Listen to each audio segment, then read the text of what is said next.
बोलो जयकारा बोल मेरे श्री गुरु महाराज की जय।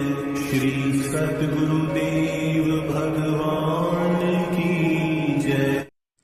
गुरुमुखो, प्राचीन काल में ऋषि मुनियों ने मनुष्य की आयु को 4 भागों में बांटा था। पहला, ब्रह्मचार्य श्रम। इसमें बाल्यावस्था से युवावस्था अर्थात 25 वर्ष तक ब्रह्मचार्य पूर्वक गुरु चरणों में रहकर विद्या अध्ययन करना था। दूसरा, गृहस्थ आश्रम। इस काल में गृहस्थ में प्रवेश किया जाता था। विवाह होना, संतान का पालन पोषण करना, ये मनुष्य का कर्तव्य माना जाता था। इसके अतिरिक्त माता पिता की सेवा करना एवं अपने धन को दान पुण्य व धर्म के कार्यों में लगाना, ऐसे कर्म करने वाले को आदर्श गृहस्थी कहा जाता था। तीसरा, वनप्रस्थ आश्रम। इस अवस्था में घर छोड़कर तपोवन में रहते हुए मोह ममता को दिल से निकालना होता था। अपने शरीर व विचारधारा को मालिक के भजन श्रवण में व ध्यान में लगाने को वानप्रस्थ आश्रम कहा जाता था। चौथा, संन्यास आश्रम। चौथी अवस्था संन्यास की मानी गई है। आयु के चौथे भाग में स्त्री, पुत्र, घर, धन दौलत, रिश्ते नातों आदि का दिल से त्याग करके किसी एकांत अथवा साधु महात्माओं के आश्रम तथा गुरुकुल, जंगल या पहाड़ों की कंदराओं गुफाओं में जाकर आयु के शेष समय को वहाँ व्यतीत किया जाता था।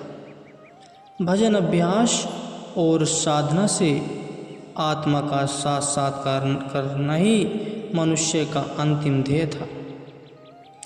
इन चारों अवस्थाओं के नियमों पर चलने वाले मनुष्य का जीवन सफल समझा जाता था।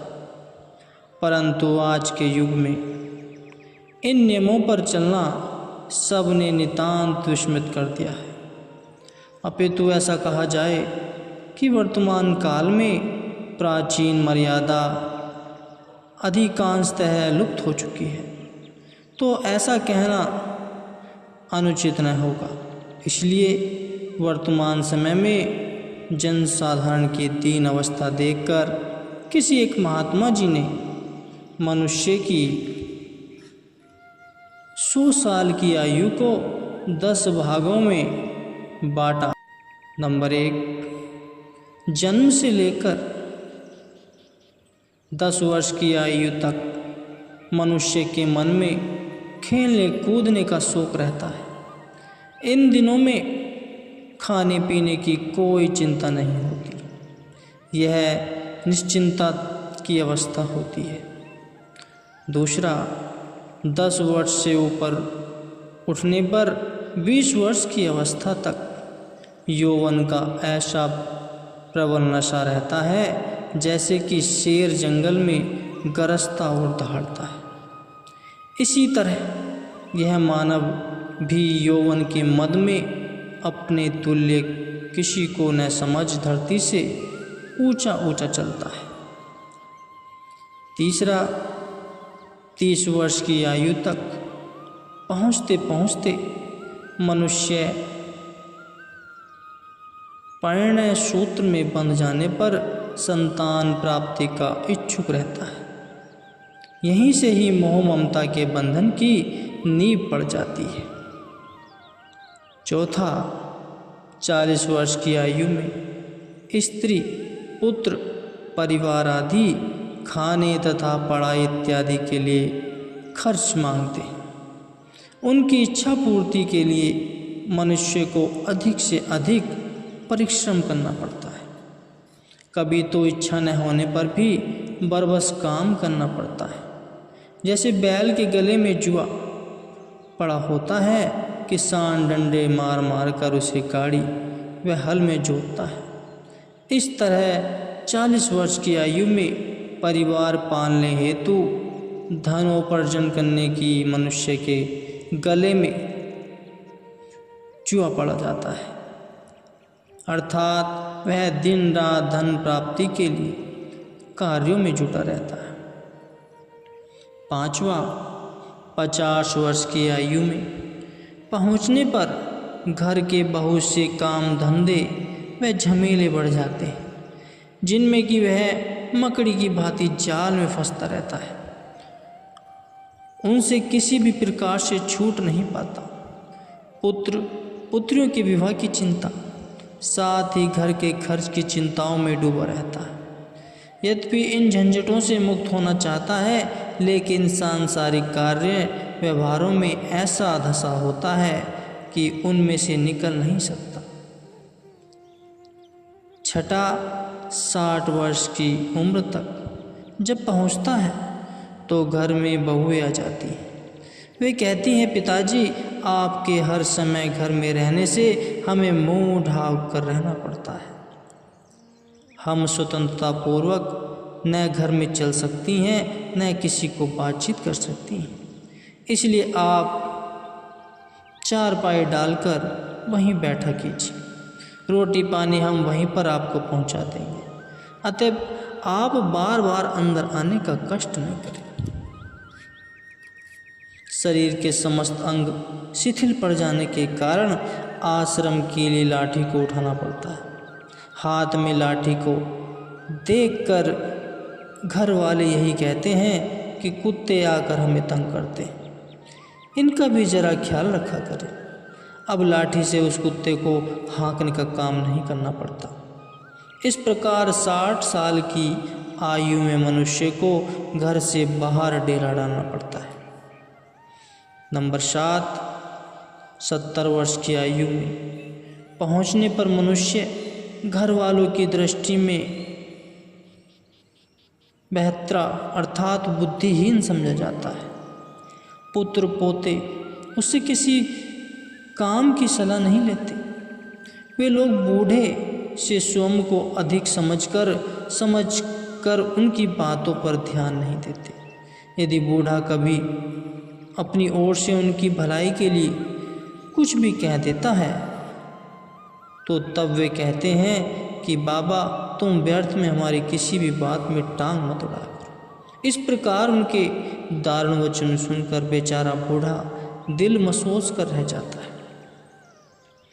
नंबर 8, 80 वर्ष की आयु में पहुँचते पहुँचते शरीर और भी निर्बल हो जाता है। घर वालों की रूखी सूखी रोटी देने पर बूढ़े ने कहा, और तो मैं तुमसे कुछ नहीं मांगता, क्योंकि घर के मालिक तो अब तुम ही बन गए हो। मैं दिन प्रतिदिन निर्बल हुआ जाता हूँ, इसलिए केवल एक पाव भर दूध का ही सवाल है। यह सुनकर बहुएं उत्तर देती हैं, बाबा बाल बच्चों का घर है, आजकल महंगाई में दूध मिलता ही कहाँ है, इसलिए चाय का एक कप पीकर ही निर्वाह कर लो। प्रत्यक्ष में तो यह बातें हुई।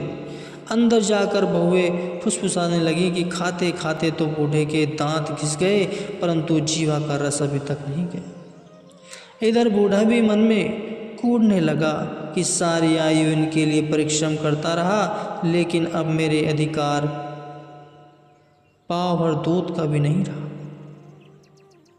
नंबर 9, 90 वर्ष की आयु में शरीर की समस्त नस नाड़ियाँ ढीली पड़ गई, जिससे सारी क्रिया करनी भी दुष्कार हो गई। यहाँ से उठता तो वहाँ गिर पड़ता और अपने जीवन को कोसता रहता, परंतु इतना होने पर भी संबंधियों की ममता में आसक्त होने के कारण प्रभु भजन की ओर ध्यान नहीं देता।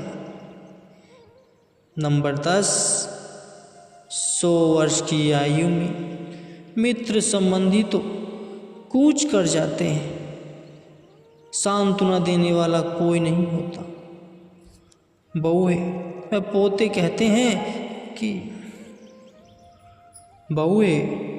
कहते हैं कि इस बूढ़े ने तो जीवन पट्टी लिखवाई है। कोई कहता है इससे तो मौत ही नहीं आती, तथा कोई कहता है यह मौत से लड़ कर आया है। भाव यह है कि सब यही चाहते हैं कि कब यह बूढ़ा मरे और सिर से बला टले। इस प्रकार उसकी मौत के लिए सभी याचना करते हैं, परंतु मोह माया की पट्टी फिर भी इस जीव की आंखों पर इतनी सुदृढ़ता से बंधी होती है कि जिससे यह भक्ति की ओर प्रवृत्त न हो, जीवन के अंतिम क्षणों में भी मायावी कीच में धंसने का प्रयत्न करता है।